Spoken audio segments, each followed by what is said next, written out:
So before I leave, I just wanted to ask, what would make my pap smear return abnormal? An abnormal pap smear is caused by a virus called human papillomavirus, also known as HPV. Hmm, I've heard of that, but I don't really know much about it. While this is a sexually transmitted virus, you can get it through skin to skin contact with a sexual partner.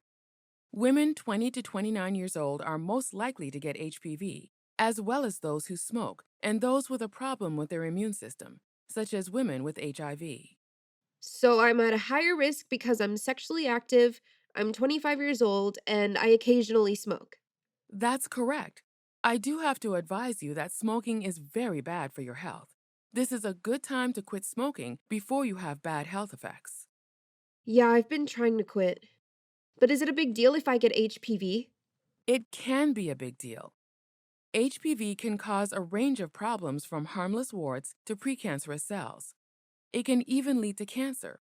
Your immune system can get rid of some HPV infections on its own, but sometimes HPV can cause precancer or cancer of the cervix, vagina, or vulva, which is more likely with some of the high risk HPV types.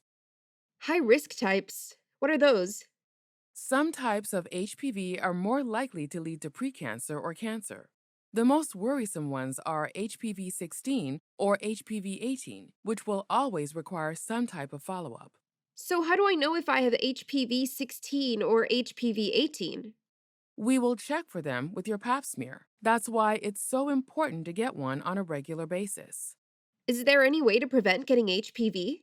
Yes, you can be as safe as possible with your partners. Always use a condom. I heard you say you use it most of the time, but make sure you use it all the time. There is also an HPV vaccine. These shots cover the most common and most dangerous types of HPV. We would have liked you to get this vaccine before you ever had sex, but it's still worthwhile to get it now, as it is approved for women up to age 45. Okay, let's do the vaccine.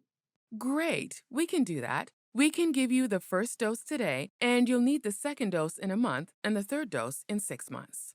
What happens if I do have HPV already? HPV is very common among women in your age group. If it doesn't go away on its own and it causes precancerous changes in your cervix, there are treatments. Once we have the results, we can decide what is the next best step for you. Okay, that's a relief. Thank you, Dr. Davis. HPV. It's the reason to screen. PALS, Patient Activated Learning System.